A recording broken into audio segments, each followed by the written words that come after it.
Banana Nzambe. Église Le Bon Berger, Bongisi Molulu Monene et enseigné ma prière, paix, délivrance, mon colonel. Jeudi le 29 au dimanche le 1er novembre 2020. Oyo Tem na Wezali, intervention divine. Papa, maman, il moi si peu mon bal. Toya kosenga intervention ya Nzambe na bomo ina biso na makambo oyo etamboli tie tango molai na bavi na biso. Pe makambo oyo ezosukisa mayele na biso. Au rendez-vous Yesu akokita po a intervenir na vie na yo, lolenge a intervenir ki po na vie spirituelle ya petelo. Ako intervenir po na pobota na yo, lolenge a intervenir ki po na pobota ya Ana. Ako intervenir po na libala na yo, lolenge a intervenir ki po na libala ya Sara. Pe ako intervenir po na nyonso oyo ezosukisa biso mayele. Pamba ki makomi na ye lobi et pas il m'a cassé la biso sukaka et ya ye badaka tukozala elongo na prophète Samuel Lukau Wanzambi Kimiani na oyo la bando ki mawe na yo ba ko ba ndeko tokobanga eloko te non pas orgueil pas ce que nous sommes tokobanga eloko te na badeli non pas orgueil bongo potu na église Le Bon Berger soit droit. Église Le Bon Berger, il soit mis dans l'avenue Kimfuka numéro 23, dans la commune ya Mankala. Référence, route Elengesa. Papa, maman, intervention divine. Yambara Hoyo, Mambu Mankaka. Ngana Zanga, Zanga de.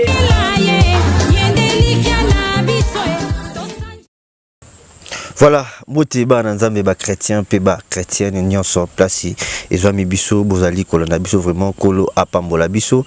David alobaka lobi, il est riche à bonté. Voilà pourquoi comme on a les sous na mokola lelo na ngonga lelo ça dépend er yozota la biso ezali pona volonté na biso te kasi ngolu o asali biso or ngolu na lopoto balobaka c'est la grâce. La grâce c'est une faveur imméritée. Zelogo muta kokai kozwate mais na mawana ye na bolingo na ye na salinga na utokutana alors. Ote ebele pourquoi pas na Katia et HP Media TV vraiment Nzambe apambola biso sur ce plateau na yebi ke boza ko se déranger yango oyo bazali susu wapi baza na mbokani est-ce que baza na Congo est-ce que baza voilà je suis avec votre humble serviteur Papa Sami Lukau tozanae oyo bozo mona liboso ya etandoike liboso ya batele na bino mbote papa oui batu bakoza la déranger na ndenge ya paysage ya kotala que ba place ba mesana komona et mais qui un peu qu'on changer alors on a ligne au avant tout les canons na prière ou expliquer kaka balanza mi bazolanda yo toza wapi awa toza na kana kana iza na Kingantoko précisément na village Lukekele. Voilà, Bible zolo banabiso en toute chose photo dédiée nyo sur maboko ya kolo Jésus-Christ ba kozala biso lokola alpha. Voilà pourquoi tozongi pa na yo pour na ko débuter la prière si on peut prier. To bondeli nzambe. Mokonzi to pambolio pona mokolo malamu oyo pesi biso. Toza reconnaissant ko lobe tepe mo toza nango yondo sali biso faveur. Yango to lobi no merci pe to tiki moment oyo na maboko na yo. Yaka ozala au contrôle. Sa qualité na nyonso tokosala awa e bandeli pe suka totiki na maboko na yo moina zala na par mon côté to beli règne na yo e bandeli pe suka mission na biso na kombo na Yesu Masia ndetolobi amen amen na profiter na dédier mission oyo na batu nyonso ba nzambe nyonso bozota la biso na bosanité maman Geneviève maman GH ya papa Osé Amani et puis papa Joseph na Belgique et pourquoi pas na pesa basala nzambe nyonso ya kati ya Les Bons Bergers puis na kati ya EHP Media TV vraiment kolo apambola biso avant na tika papa na ndiye moko eba ko pesa message oyo nzambe a akochana mnona lelo tokozanga te kotuna e place tozali tozo sala nini et puis tozali biso mi balete de bozo mona biso na ebité ba ndeko ya ba cameraman bazana bazo sape msana bango tozana ba mama bazali mais papa za mi placé ya ko expliquer biso ba tozo landa soki toza wapi puis tozo sala nini papa donc tozali awa tozana kana o ezali lié de prière et pas yo toza ko aménager ngo d'abord awa nan po eza monene oui eza pena monene makasi donc tozana ba 14 hectares passé même 14 Donc mais moi 2 hectares na kanisa ezalia toza ko aménager yango uniquement pour na losambo. Bandako nyonso bomoni wana kuna likoleza ndako na biso ndako musuto moni awa eza ba évangéliste l'air bakomaka payotu wana eza payota ba prière bato ba mso abangaka abanga okota zamba place osambela yango eza na bakiti tout autour nango même bato baza 100 ba osambela kuna lisusu eza na payote eza kaka unique matanto bekipe yemi bale kutani peza na bongo awa miso bakosambela na bango kuna. Alors le tokena ndako nyonso wana ezaka bandako ya bato oyo bako ya kolala na kanza bandako mibali tomoni na se wana na ba place nyonso moni komona bakiti ya kofanda eza bisika kaka no ya bato ya kofanda awawa eza pe ba lieu de prière kaka bisika losambo pa ya bato moni toza en plein chantier o mibali ezokende presque na suka nango na kanza banani pe bakozwa tina kati nango tokomona tina kati wana pe tozo continuer oyo enclos nango po to isolango na oyo nyonso esika oyo kuna eza Golgotha tobengaka yango Golgotha eza lié profond ya secret ya losambo donc vraiment eza ndengwana. Voilà, merci beaucoup. Alors tozanga de kotuno mituna ozo na kati ya mitema ya bandeko bakoki ko se poser ba question yango ba pasteur bazaka na mbongo ebele, est-ce que place oyo eza place privée, est-ce que place oyo eza ya mutu moko, est-ce que place oyo na ba question place place ya les bons bergers. Voilà. Na biso passer azaka ne lokote. Amen. Ngam na sala kango ngam na sala kango na ba possibilité bana na nzambe bazo pesa biso ngai muna geraka. Mais eza yanga ite eza église mikanda eza na kombo église kombo na ngeza machine kale bacheka ka pasteur ndingi pe kombo na ngamo kote ba kombo ya baninga musu ba pasteur ezali ya ba disciples ezali donc eza et place église eza place à mutute donc eza ici église. Voilà, merci beaucoup. Alors nako kota na biso awa en tout cas biso moko to mekai ko kama moment mukie par rapport ya simplicité oyo mosala nzamba ko ikoza nango. Alors soki tokoki ko hésiter te ko mekasus ko tuna alors papa secret na weza kanini simplicité contact na nzambe na ndako mingi zapi malamu mingi momona ko kwa tozoma takane yango tolinga ko loba ngo mingi te biso to ko loba ngo pe mingi za lokola te to mona baninga msalinga kende pai fo les razol bana mati ngomba po ba pese mbonga transporter biso za momesano déjà. Donc to mataka de temps en temps pona ko se ressourcer surtout pona ko bondela pona baka otozala nango biloko iso marché te yango na pe ba résultat na biso za ka positif rapide. Donc secret na biso sa simplicité contact na nzambe wana contact na nzambe wana humilité wana nyonso po na nzambe secret yango wana kaka koyeba nzambe kobanga nzambe. Voilà, merci beaucoup. Alors, Papa Lobi, place il y a les bons bergers. Est-ce que moi, je peux permettre na bananja misubazola bakozala na villa Kisasa na ba chrétien tout ba chrétien bakozala na besoin ba ko taper retraite ba apprécier pe place il y a les bons bergers. Est-ce que koki pe ko sunga bango po ba ko matape ngomba a elongo na bino? Donc mes comités kataki yango. Comité kataki loko na po bato ba yaki a misusu ko pelisa ba bougie. Donc ba cérémonie moko bizarre biso to yebaki tu me bana l'air ba mona ba comprendre kinda donc souiller sika. Donc le bas vraiment ba tout là c'est autre chose. Biso a Jésus kaka to pelisaka ni bougie. Même na Golgotha ko mona 3 croix za ba représentation que mokonzo biso to sambela ka po croix za kaka symbole ya ba Kristo. Mokonzo biso to sambela ka akufa na katikata mibale c'est nous moko incrédule moko ya grâce. Ils ont déjà prédication mobimba wana biso tozana partie miibo ya grâce wana oya lobaki Seigneur kanisa ngai a comprendre yuso finga mokonzi.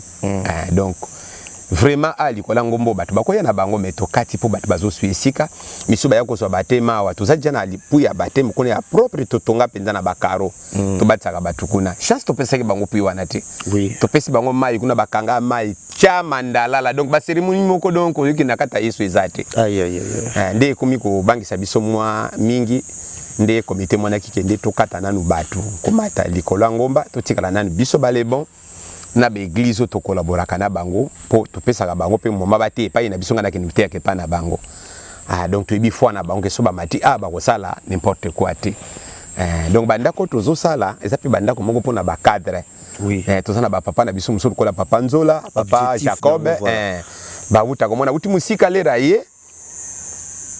Ba place eza mwa mingi ndako moko munene omona mutu moko akanyango. Lera za jakuna moye batu bakota kuna eza kende to sala bandako ikoza lebele. Oui. Ndenge nzamba kopesa biso possibilité. Lere bango bazoya bazokoma epi ndenge bandeko na biso bazape misika lere bazoya pona losambo bandako ndenge bebiso EHP Media na groupe ya technique ya les bons bergers toyebo et mais awawa ezakaka couple so couple te individu oui individu mutu ye moko akokota ba fiancé te mais bato baza couple obi baza na bango bana mibale misatu bakoza bango na ndako. Ok, merci beaucoup. Avant natika papa pour moi message mukie papa to moni on a tenu à pembe et puis na table la mise pembe. Ezaka ba question bande ko baza ko se poser na kati ya mitema na bango. Eza couleur nzamba linga mingi. Yango pe couleur nga na préféraka parmi ba couleur nyosa mukili. Couleur nzamba linga mingi. Moi na ba vision na biso bato nyoso ba mona lola ba mona ona couleur ya pembe. Ekla wana nzambe wana yango na kaka. Merci beaucoup, c'est poussé par l'esprit Makomé Lobby que les hommes de Dieu parlent de la part du Seigneur. Alors, Zotikayo moi tamuki à exhortation, bisognon surtout la prédication après Torzon à Susuma papa.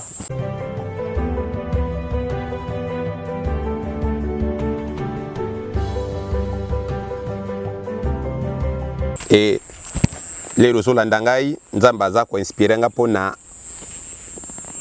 4e enfant libota. 4e enfant libota moka kolandanga aza na ba difficulté ya makasi. Pour la prophétie to kambaka déjà batou. Peut-être que ça la guna yote. Il a fallu papa tanga kombo te. Oui. Ndengi nzambe akambeli biso. À chaque fois que vous prophétisez au salut et à volonté nzambe te au péché. Amen. Donc nzamba lobelinga kaka pona 4e enfant. Kuna na ko bakselo ko musudi kolote. Donc les resola nanga prophétie félé. Prophétie penda yo félé, sala penda makasi olandanga malamu, okobenga obi okoposter message na yo audio, otie problème nozanango tokosunga yo. Les nzamba lobiango déjà c'est que solution za na mopanzi. Nzambe apambola yo, nzamba batela yo, lelo tokolobela na tanga moke l'homme risé. Et tokosala nango ba mission mi balobe misatu. L'homme risé. Homme risé azanani. Homme risé azali homme oyo azali inspiré et pas ya satana. Azana mutu wa mayele mabe. Mayele noko kansango malamu. Ondire mayele ngeza kitoko. Mais soko landi na mozindo nango eza nango mabe. Eza nango mayele kitoko te. Donc lelo tokolobela homme risé. Mikolo nyuso tokolobela homme risé na ba forme na ye ebele, volonté. Objectif à homme risé zalaka nini accomplir volonté à papa na ye. Jean chapitre 8 verset 44. Objectif à homme risé. Donc les raza tout autour à batu. Uniquement pour accomplir volonté ya papa na ye. Papa neza nani, papa neza satana. Ndenge biso tozalia wa tozalaka na posa ko accomplir mokano ya papa na biso o ezali nzambe. So kotangi na Jean chapitre 8 verset 44. Yangwane zalaka objectif ya homme risé. Alors, lelo eloko ni tokolobela na tanga mokeyo na yo ngai première eloko tokomona homme risé a formaka ba complot pour na ko détruire baninga. Il forme des complots dans les ténèbres pour détruire les siens. Homme risé forme des complots dans les ténèbres pour détruire les siens. Asalaka ba complot na molili pour na ko détruire ba oyaye. Tokomona ngo na Genèse chapitre 37 verset 18 à 20. Genèse 37, verset 18 à 20. Genèse 37.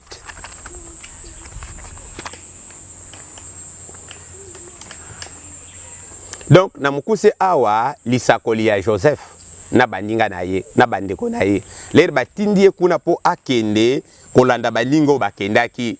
Siko réaction baninga ni bazalaki risé. Babande ko sepela na yete.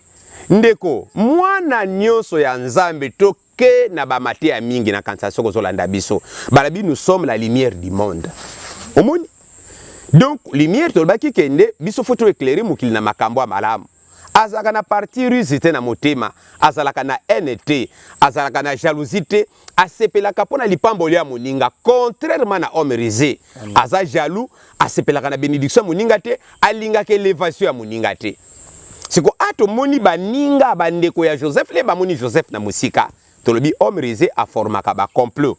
Ah balobi nini, ils virent de loin, et Genèse chapitre 37, verset 18 à 20. Ils les virent de loin et avant qu'ils soient près d'eux, ils complotaient de les faire mourir. Lelo nazoloba, nani azo comploter pona koboma yo. Ndeko, kolanda ngeza libaku malamu. Et lero sota la biso, tinda video oyo pa ya mutu nyonso yebi aza na bitumba. Ayoka mongongo oyo, nalobi mongongo na ngai, ekobima na ténèbre libota na yo, na ténèbre vi na yo. Na bato nyonso baza ko se ligue comme ba homme risé pona ko combattre yo. Omoni? Donc, awa lere bango ba moni ye na musika, balobi nini? Babani ko zwa déjà makani, bazali ko comploter. Ye wana, faiseur de songe. Nek to zuye boy to ko sali baba ni ko zo makant ye ko nele ramona bona kansa total kana ba film abengi mes frères azoya na gentil bato azoyela na gentil mitema nkosi mitema ba lion mwana na nzambe biso ndalobaki boye landa kanga na ba prédication tala toza même liboso a Jésus toza kaka même liboso a Christ mena mokili. Nous sommes des lions. Amen. Moni. Donc, c'est là la différence. Ko pesa gentillesse na yobi pesi la te. Na kansa toko landa malamu. Yeba nani ozo zala na ye, ozo lie pa ya nani.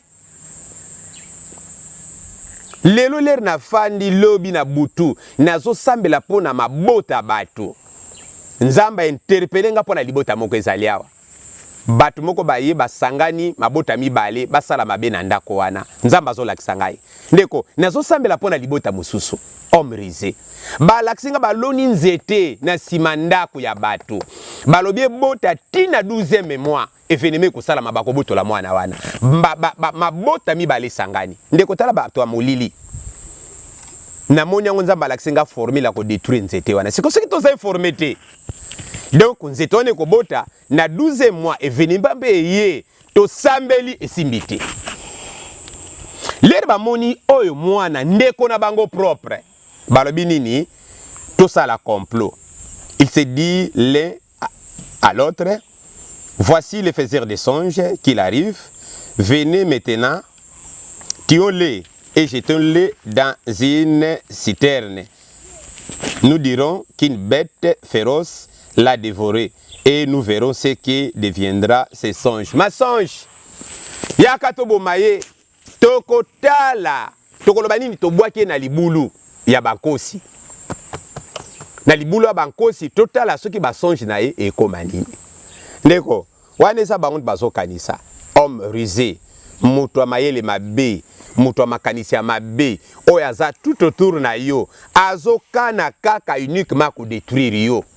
Balobi aya toko détruire to bwake na citerne mais ezalaki masonge bakokaki kosala eloko wana te kosimba te ekokaki kosimba te ata moke omoni po nzambe ye moko azalaki na ye abande kobatela ye apesaki ye bisakoli okotala ngo banda na Genèse 37 tozotanga tanga banda na verset 5 kuna nzambe mutazo pese ba vision alakisi ba gerbe bandeko ne nyonso se plier libosa gerbe na ye alakisi sanza na betoile se prosterner liboso na ye bandeko no babike ndio kanisi biso tokokoma tokotikala kozala baumbu na yo ekosalamaka oui ekosalamaka pourquoi nzambo asala lola pa coordonnaka bevenema nyonso de la terre yende ayebaki projet oyo akreaki pona Joseph ayebaki makamba malamu atiaki liboso ya Joseph.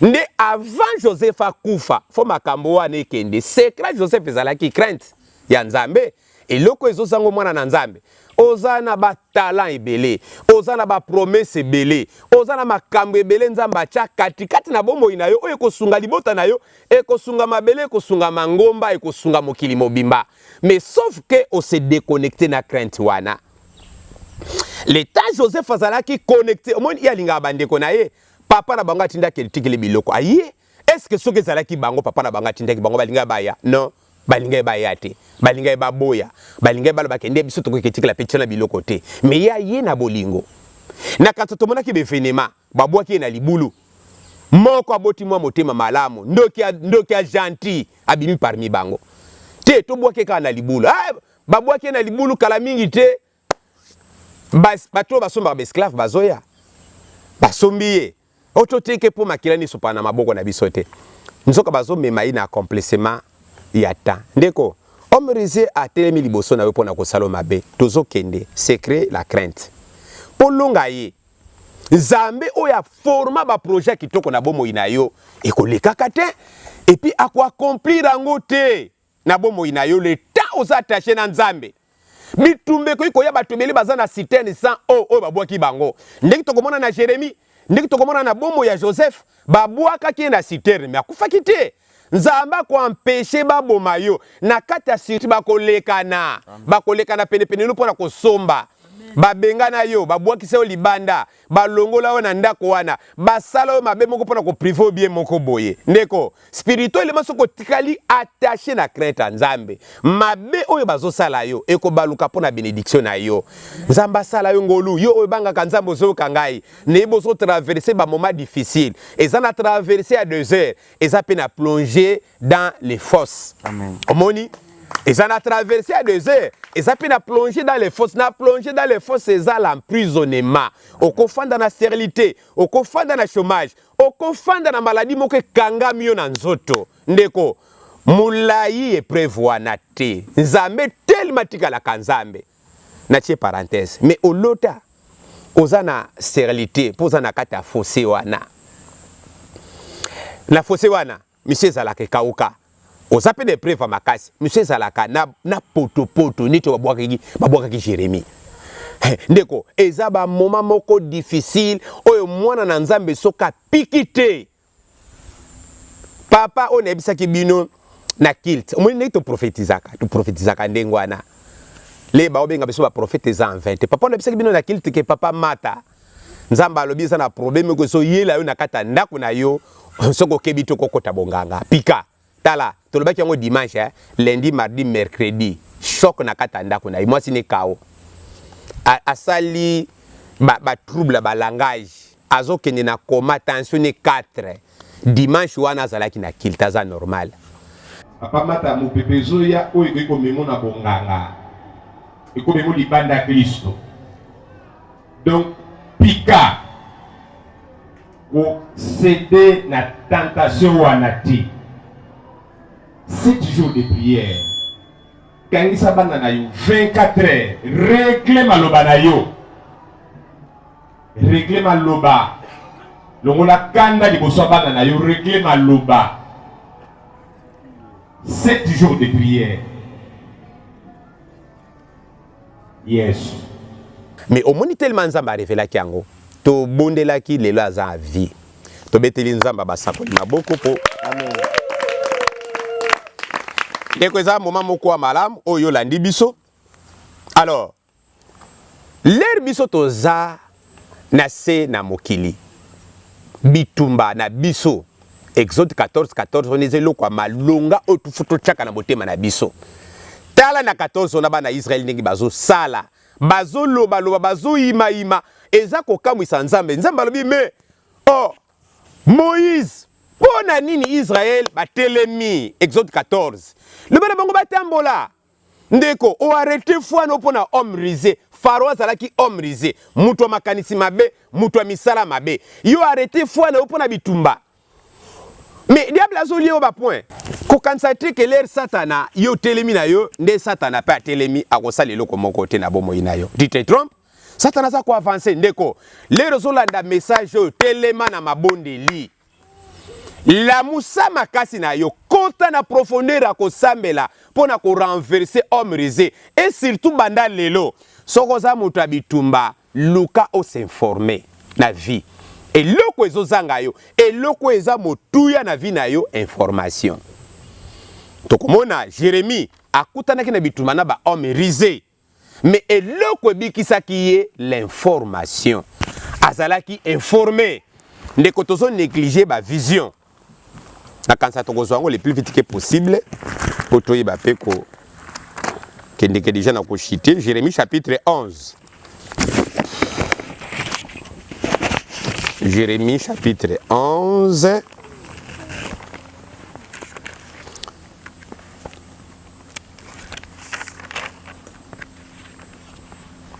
verset 18 à 20 toujours. Yoka malobaya Jérémie alobi boye, l'Éternel m'en a informé et je l'ai si. Alors tu m'as fait savoir leurs œuvres. Omoni donc Jérémie pe azalaki na problème wana. Alobi chance nzambe abetelinga lisolo a informé nga pe na yebi mabongisi ya bato ya molili.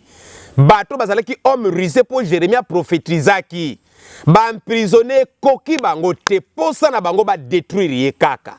Nde ba former projet na bango. Yo landanga malamu. Na verset 19 eza très profond. Yo kanga alobi boye. J'étais comme un agneau familier quand les mauvais destins qu'il méditait contre moi. Détruisons l'arbre avec son fruit, retranchons-le de la terre des vivants et qu'on ne se souvient plus de son nom. Alléluia. Alors bien nazalaki lokola meme tala yoza lokola meme ba omema na batwa. Tala liboto tolobeli awa. Lokola meme te projet na bango baloni loko na 12e mois. Ne veneme kozala. Yozalia wa sans information. Oza lokola meme bazo mema na batwa. S'informer. Lero la muki na tongo. Yebe loko nini nzamba lobi na yo. Ndoto nino lotaki. Pressentiment nini ndeko.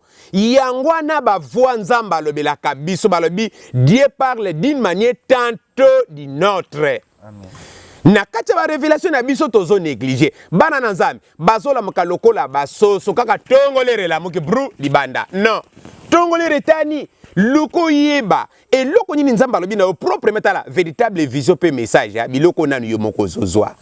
Lero toza bana na nzambe. Toza na crainte nzambe.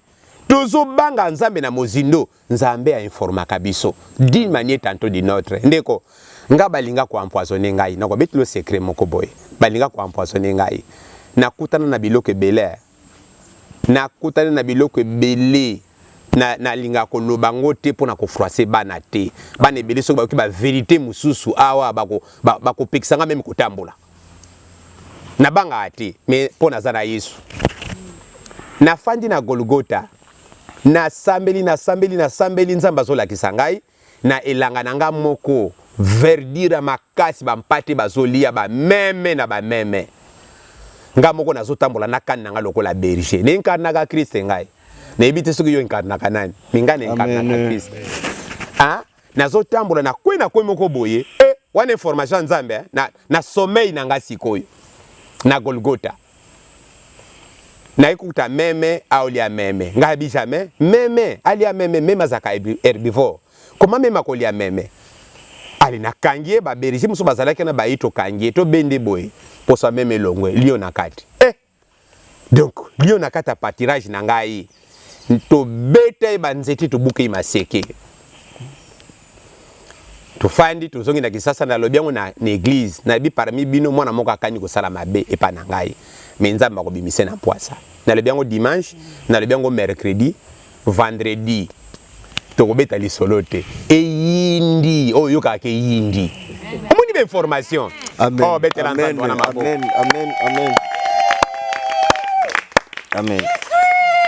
Homme risé azana pouvoir et pas ya bateau bazana information te ou bien bateau baza déconnecté na nzambe bateau nyuso baza connecté na nzambe libosa homme risé pour na ba projet na ye et simba te ndeko projet nini diable ça nango pour bomoi na yo tozoke na koshite la ndanga na bokebi est-ce que y bien tapa mama likambo eza wana oza wapi oza na Afrika oza wapi oza na Europe oza na Asie oza na Amérique oza na Océanie projet nini diable aza nango pona couple le tanto azolinga panzango azolinga kolia mwana azolinga longolo na musala azolinga demere na ignorance azolinga zo mukanda te azolinga yo bota te o demere na maladie wana po omrize a créé ba projet bazui Joseph babwaki na libulu wana mais pour ça la ki na nzambe ndeko liru za déjà jeté na force wana c'est ça ta mort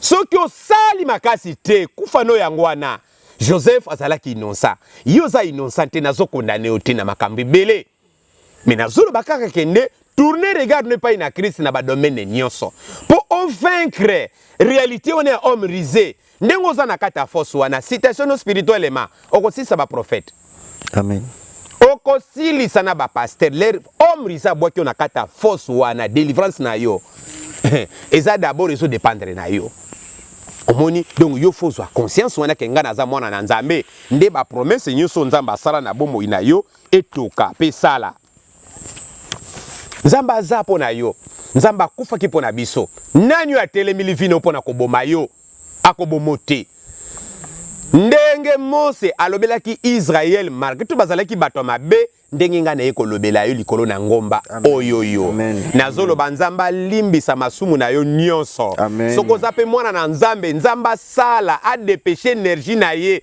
kuna atindaki troupe moko ya bashetera bato baleka na pokaka ba libéré tala mutu wana akomi kuna mutabitumba yoza makila libata te mais vina yozo kende vers ta destinée ndozo mona ba ozo passer ba zone ya turbulence wana mais komi pesa makila libata te pona succession beveni matala ayeko tala babo ke na libulu sikona tuna so libulu ngonyo kazalaki alinga ko soye na kati mena ebiso même aswaki alinga kufate soki pa ninga ko soye tetala nyoka ninga ko ma camarade ya Joseph nzamba sala kabongo omoni de deux babimisiet bakeni pa Pontifar ministre ya Farao alimwasi na kosile makambo tala mutu ango nano mais kuna gerbe fait quoi quelque part bambwetete ba étoile na ligne faut se plier liboso nae amen quand ma bépé ba difficulté ba homme risé ezo déconnecté na nzambe te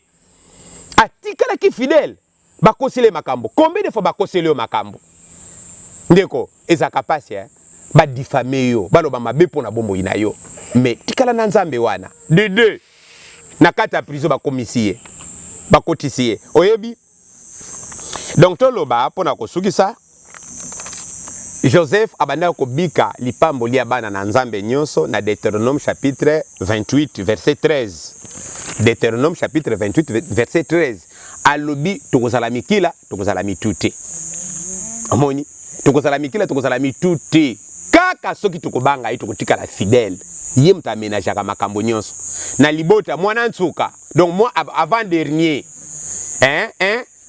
ye moko na classement na R1 ye moko akoma lokola mwana liboso babwaki na libulu batindie pa Pontifar akomi maître andako muto ayene kaka mikola kutepe basali akomi maître andako bakangiye babwaki na prison akomi chef à prison tala ba asona ndenge zoleka bakangiye ba libéré ba yene pa ndako afala po a discerner kaka sonjite akomi maître ya ndako afala et non seulement maître ndako afala maître Égypte mobimba betela nzambe na biso maboko amen ndeko ezana ba promesse papa na banga lela mirage l'air batuni wapi babite nyama moko mabe papa aleli mirage ezalaka nito zaka na prince soko tali na kata makada mondre mai soko pusa ni kuna boma ezana ngote do a se déconnecter na vraie vie ya mwana na ye aleli do eza symbole ya ko accepter perte te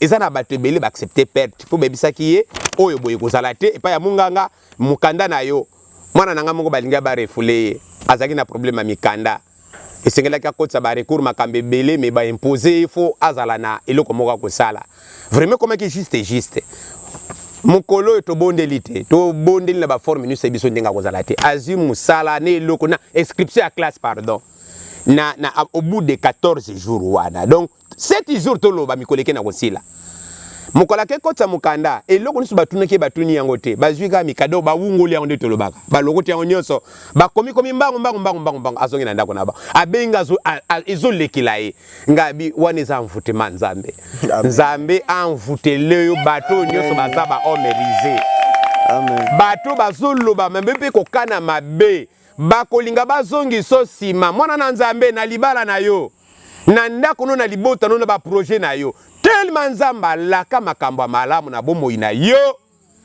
tozami tu Deutéronome 28 de verset 13 tozami tu tozalaka mikila te donc Joseph azalaki champion Jérémie azalaki champion alléluia amen longola kobanga cha makambo nyonso epai na nzambe tanga na Esaïe 8 Esaïe 8 tanga Esaïe 8 tokotanga pena mbangu de verset kaka Esaïe 8 Esaïe chapitre 8 de verset kaka tokata vraiment Esaïe chapitre 8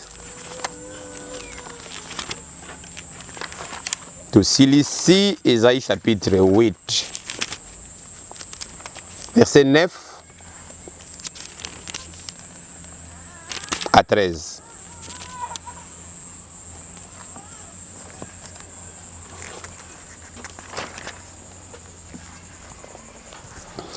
Abarbi boye, poussez des cris de guerre, peuple, et vous serez brisés. Bah, homme brisé, prêtez l'oreille, vous tous qui habitez au loin.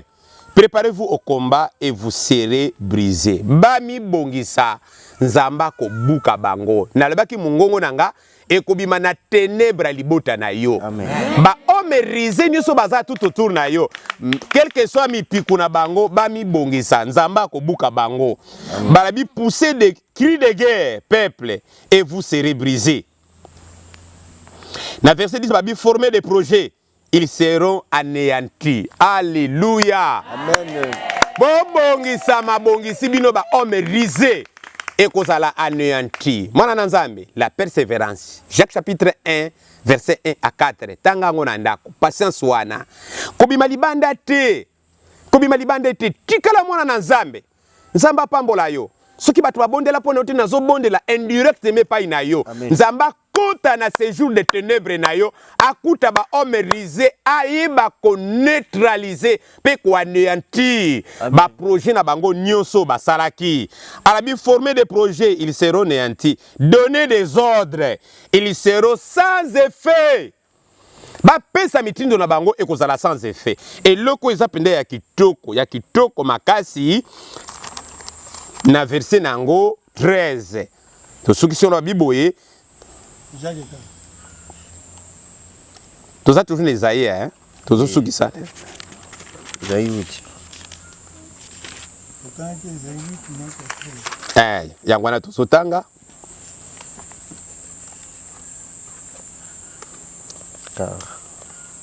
verset 11 verset 13 n'appelez pas conjuration tout ce que ces peuples appellent conjuration. Ne craignez pas ce qu'ils craignent.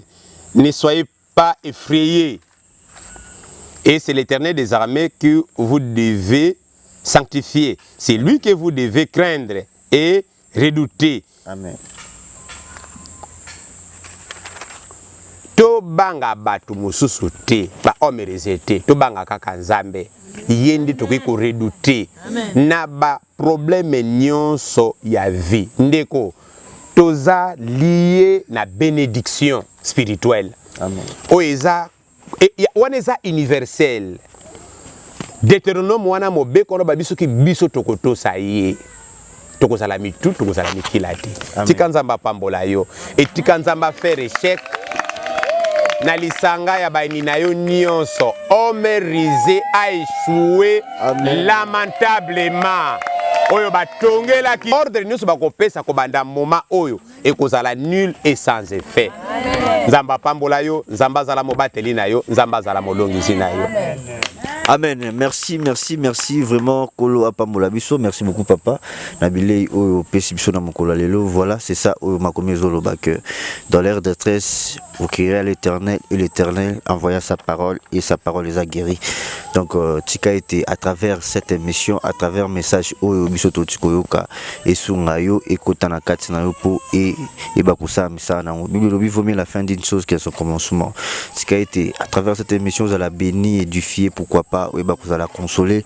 Il y a problème au Koki Kozana. Avant de clôturer cette émission, la préférée n'a signalé les sous-biso à propos il y a 4 jours, les bons bergers organisent 4 jours d'enseignement, de prière et de délivrance. Donc, ils ont déjà 16 jeudi, les 29, les premiers. Donc, thème intervention divine. Donc, orateur Esaïe Mongo Papa, prophète Sami Lukaou.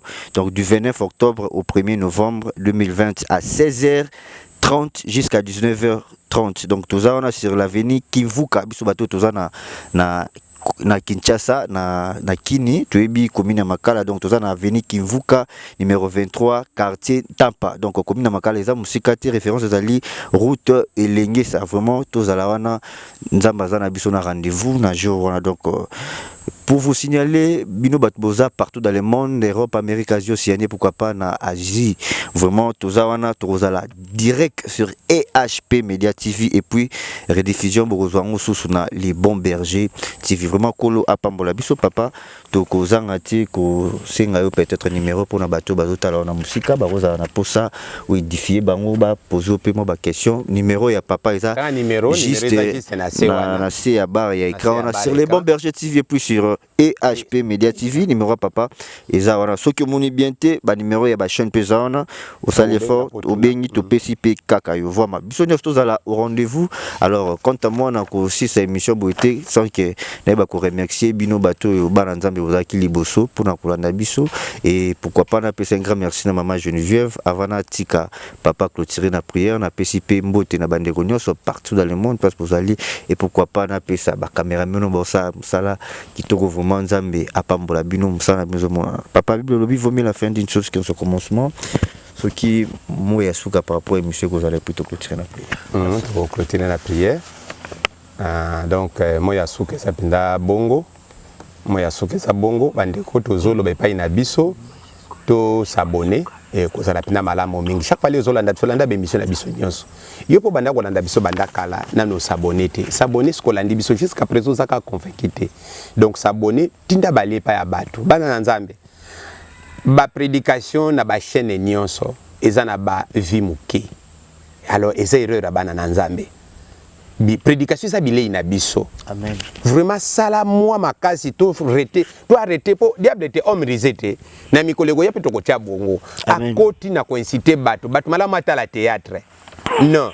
Ato moni mosali ano chaka confiance na yete mais maloba wana fandi sango e ko sala pinda malamu mingi to s'abonner penza massivement na ba chaîne na biso les bons bergers TV EHP Media et ko sala pinda bénédiction na biso makasi mingi. Amen. Na dingi na 1 minute na kanisa soko ko zana iloka buka ko loba poto bondela mbala moko to ko sala ta 2 minutes to bondela pona ba projet nyos ya homme risé na vie na yo pe na mokili des sujets de prière et ko lepsa ta 2 minutes kaka. Voilà, merci beaucoup. Alors pour clôturer, donc c'est la papa, juste pour vous signaler encore les dimanches, ils allaient jour te rendre grâce, ça dit aux donc ça matondo pour la clôture, les dimanches en tout cas, tous en athée, tous à la au rendez-vous na Seigneur. Surtout ça, moi constamment remarqué que un député a repéré sa invitation hier rapidement et bon Nzambe.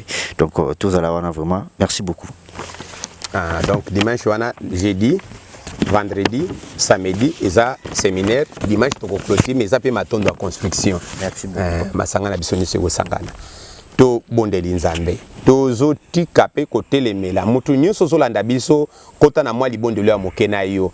Ozana bitumbe belé tozo bondela siko pona yo. Tozo telemela homme risé. Na ba projet na bomo ya bana na nzambe nyonso bakolanda biso miraculeusement nzamba kota bitumba na bango pe à rendre impuissant ba ordre ya homme risé pe ba projet na nyonso to bondeli biso banso bondela telemela yango na kombo na Yesu Masia. Seigneur manifeste d'accord. Polo na bondeli yo nzambe. Yaka na gloire na yo. Yo kela batu nyonso bakolanda biso mawa.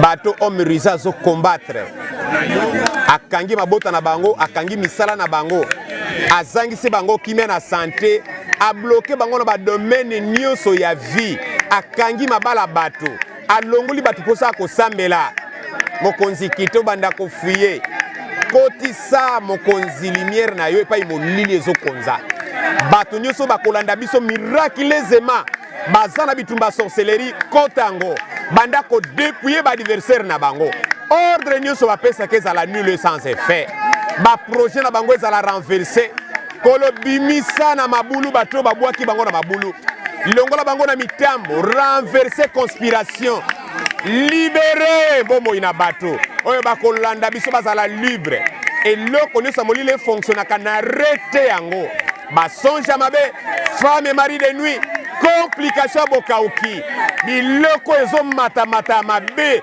basuccession bevenema mer na rete yango na nkombo na Yesu Masiya lakise tozali nzambe mpe mimonisa na mabota bato nyonso bakolanda biso kole kozala hazard te okolinga balanda biso mpo babika na badomene nyonso kimia kimia kimia kimia kimia kimia kimia kimia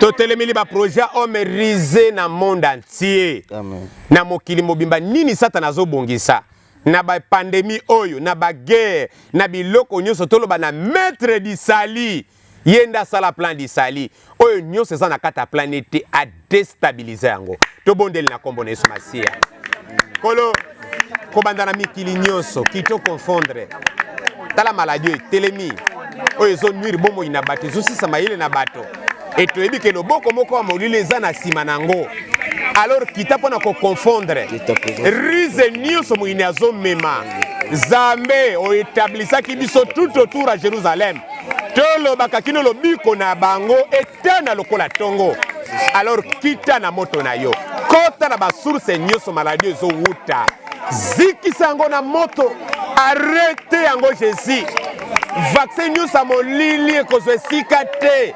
balaboratoire wana epazana epela na moto na nkombo na Yesu Masiya arrete baprojet na bango na mosika kaka bakisi ekopesa bato vie yango nde ezwa esika mokonzi kolo na bamanuele na yo nyonso etilizaka sala mokili ebika kolo tokomi na suka tozokoka te yaka osecours na baninga nyonso bakonfine bango memela bango protection Seigneur bazala tente Seigneur mais bazala délivrer na ba plaie nyonso pe na ba plaie kimia zala nzambe mobateli ya bato amen mokili mobimba na maboko na yo nzambe tosali otindaki biso Yesu lakisa nkembo na yo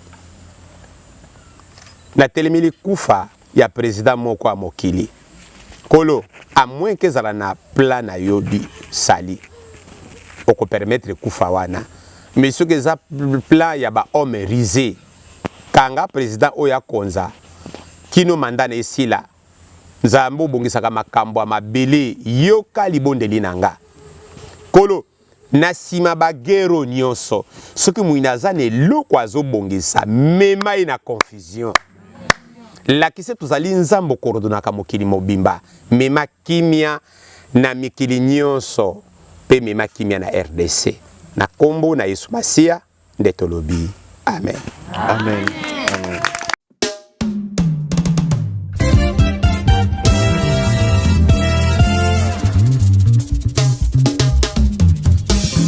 Banana Nzambe, Église Le Bon Berger, Bongissimo Lulu Monene et enseigné ma prière, paix, délivrance, Mokolonal, jeudi le 29 au dimanche le 1er novembre 2020, Oyo Tem Nawezali, intervention divine. Papa, maman, il moi si peu mon bal, Toya Kosenga, intervention ya Nzambe na bomo na biso, na makambo, Oyo et Tamboli, Tietia Momolayi, na bavi na biso.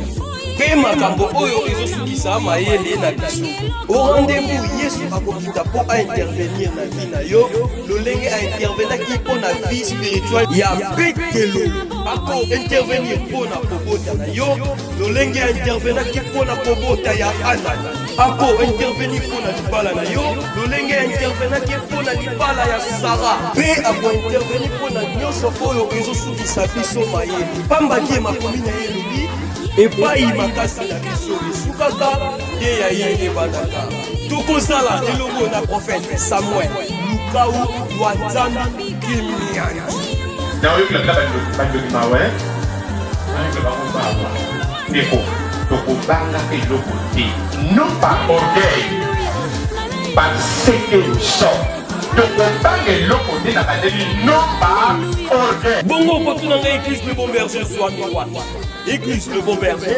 ezwami na aveni kimfuka numéro 23 na commune ya makala référence route elengesa papa mama intervention divine eye ya mbala oyo mambu mankaka nga nazanga